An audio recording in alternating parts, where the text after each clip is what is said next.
Welcome back, my lovelies. I hope you are set for today's update. Like and subscribe, for it gives me the confidence and strength to keep writing stories for you. The first sign was not fire. It was silence. Not the ordinary quiet of dawn or the pause between shifting winds, but a heavy, deliberate stillness that pressed against skin and bone alike. Birds ceased mid-call. The palace fountains slowed, as though the water itself hesitated. Zura felt it in her chest before she understood it in her mind. Cairo, asleep in the adjacent chamber, stirred. Li Wei stepped onto the balcony at the same moment the sky shifted, not darkening, not brightening, but thinning. As though something unseen was peeling back the veil between worlds. "They are not moving openly," he said quietly. "No," Zura replied, stepping beside him. "This is something else." The air shimmered above the distant plains. A ripple, circular and controlled. Not an army. A summoning. Far beyond their borders, in the red deserts where Rashid ruled behind frost-forged walls, the seer's ritual reached its apex. Balance, once forged, can be undone. Not by blade, but by fracture. And fracture begins within. Minister Han did not sleep that night. He stood alone in the Eastern Imperial Wing, lanterns burning low as he unrolled ancient scrolls forbidden even in private study. His fingers trembled slightly, not from fear, but anticipation. He had served 3 emperors. He had watched power slip, soften, divide. And now the dragon throne shared breath with foreign flame. Unity, they called it. He called it dilution. The ritual whispered across inked parchment. A severance rune. Not of body. Of resonance. If he could disrupt the harmonic bond between Zura and Li Wei, even temporarily, the balance around the child would destabilize. Not enough to kill. Enough to divide. He pressed his palm to the ink. And blood answered. Zura woke gasping. Not from a dream. From absence. She rolled onto her side instinctively, but Li Wei was already upright. "I cannot feel you," she whispered. His eyes narrowed. "I am here. No, your fire. Your presence. It feels distant." He reached for her hand. Their fingers touched. But the familiar warmth that always flowed between them felt thin. Strained. Like a bridge under pressure. Outside, the palace braziers flickered violently, then steadied. Cairo cried out. Not in fear. In confusion. They rushed into his chamber together. The child stood in his crib, eyes glowing faintly gold and silver at once. The air around him pulsed unevenly. Li Wei reached forward. A sudden recoil surged through his arm. He hissed softly. Zura stepped closer. This time, sunfire flowed freely from her skin, calming the disturbance. Cairo's glow softened. He reached for her. But when Li Wei attempted again, the invisible barrier flared. Not rejecting him. Distorting him. "This is not natural," Zura said tightly. "No," he agreed. Somewhere far to the east, Minister Han smiled faintly. The court gathered quickly. Imperial healers examined Cairo first. Nothing physical. Nothing visible. Yet the resonance between father and son had shifted. "We suspect interference," one healer admitted carefully. Li Wei's jaw tightened. "From where?" "Not from the Order of Ash," Zura said slowly. "This feels structured. Intentional." Li Wei's gaze darkened with understanding. "The capital." Silence fell. Zura did not speak immediately, because suspicion meant fracture. And fracture meant precisely what their enemies desired.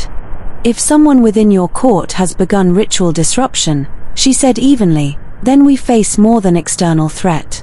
He met her eyes. "You believe I do not see that? I believe you must choose carefully." A faint flicker of hurt passed between them. Small, but real. And somewhere unseen, the severance rune deepened its roots. Days passed. The distortion did not worsen. But it did not fade. Li Wei found himself unable to fully shift near Cairo. His dragon recoiled when approaching the child's aura. Zura felt the imbalance constantly, like a thread pulled taut. And with each passing hour, unease grew. Whispers spread quickly across both kingdoms. Is the air unstable? Is the dragon rejecting his blood? Has balance already begun to crack? Rashid's emissaries arrived under guise of diplomacy. Polite, curious, watching. Zura received them in full ceremonial armor, gold-etched with ancestral lions. Li Wei stood beside her, unmoving, unified in posture, even if something beneath trembled. You have experienced disturbance, Rashid's envoy stated lightly. Rumors travel fast, Zura replied. Power draws attention. And predators, Li Wei added coolly. The envoy smiled thinly. Balance must be maintained. Zura's gaze sharpened. Balance does not belong to desert kings. The message was clear. Leave. That night, tension finally cracked. Not into rage. Into honesty. Li Wei stood alone in the training courtyard, fists clenched, scales rising involuntarily along his forearms. Zura approached quietly. You are withdrawing, she said. I am protecting. From what? From harming what I love. Her breath caught slightly. You believe you would harm him? My dragon reacts unpredictably. That has never happened. She stepped directly before him. You are not unstable. Something is wrong with our bond. Our bond, she repeated softly. Not yours alone. His control faltered. Flames flickered along the courtyard edges. She reached up and cupped his face. The heat did not burn her. You are not alone in this, she said firmly. His eyes searched hers. What if the distortion deepens? Then we find its source. And if it cannot be undone, then we adapt. He exhaled slowly. The fire receded. Their foreheads touched. Not desperate. Steady. I refuse to let them divide us, she whispered. He nodded. Then we begin in the capital. They left within 2 days. Publicly framed as diplomatic visitation. Privately, it was investigation.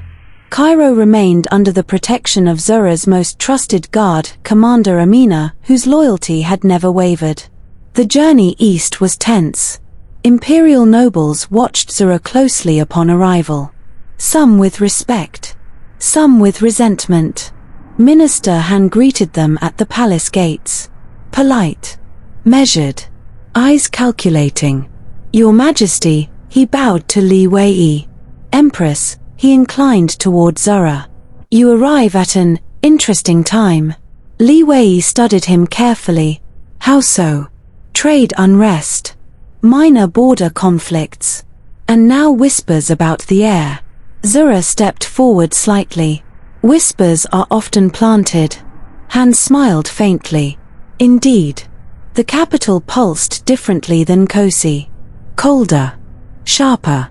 Stone towers pierced mist-heavy skies. Politics lingered in every corridor. That night, as Zura walked the eastern gardens alone, she felt it. A faint echo beneath the marble pathways. Residual energy. Not hers. Not Li Wei's. She knelt. Pressed her palm to the ground. Sunfire flared gently. The marble darkened. And beneath it, faint runic etchings glowed in response. Severance. Old ink. Fresh blood. She rose slowly. Anger did not come first. Disappointment did.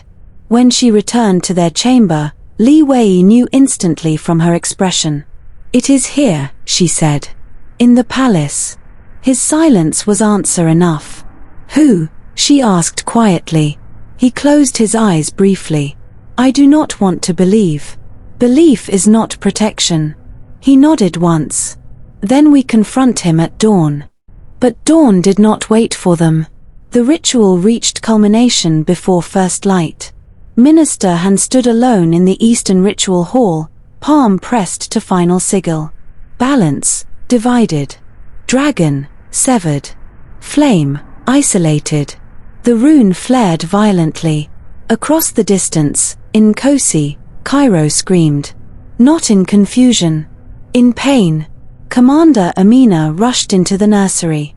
The child's aura pulsed erratically, gold and silver clashing instead of harmonizing. Back in the capital, Li Wei doubled over. The severance snapped fully into place. For one breathless second, he could not feel Zura at all. The bond between them flickered. Not broken, but violently thinned. Zura staggered backward, gripping the bedpost. No. Their eyes locked across the room. Fear passed through them, not for themselves. For their son. Then fury replaced it. Li Wei straightened slowly. Dragon scales surged across his skin. This ends now. Zura's sunfire ignited fully. Together, they moved through the palace corridors like a storm given form. Guards scattered instinctively.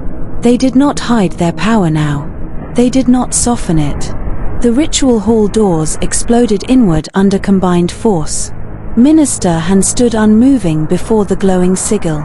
You would divide the empire for a child? Li Wei demanded. I would preserve it, Han replied calmly. You mistake unity for weakness. You mistake control for stability, Zura countered sharply. Han's gaze flicked to her. You do not belong here. I belong where my family stands. The rune pulsed again. Li Wei felt it tug at his core. Han raised his hands. The dragon throne must remain pure. Zura stepped forward. Purity built on fracture rots. Sunfire erupted from her palm. Li Wei's dragon flame joined it. Not clashing. Interweaving.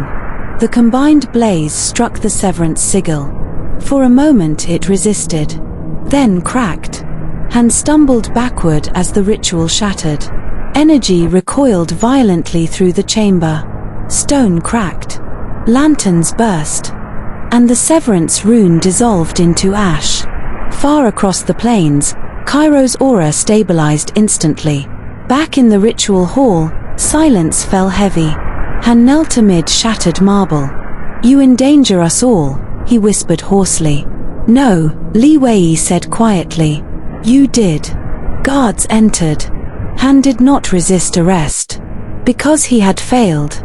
Later, as dawn finally rose over the capital, Zura stood beside Li Wei at the highest tower. The bond between them flowed fully again. Stronger. Tempered. You chose, she said softly. I did. And I would choose you again. Her hand found his. The political fallout would be immense.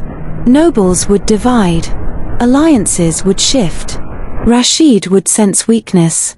The Order of Ash would adjust tactics. But in that moment, unity held.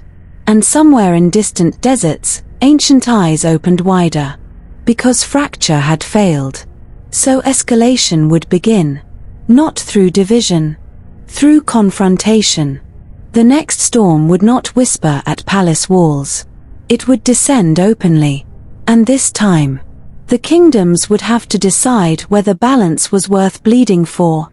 I hope the story has captured your heart. Stick around to find out what happened next and which dangers they shall face together.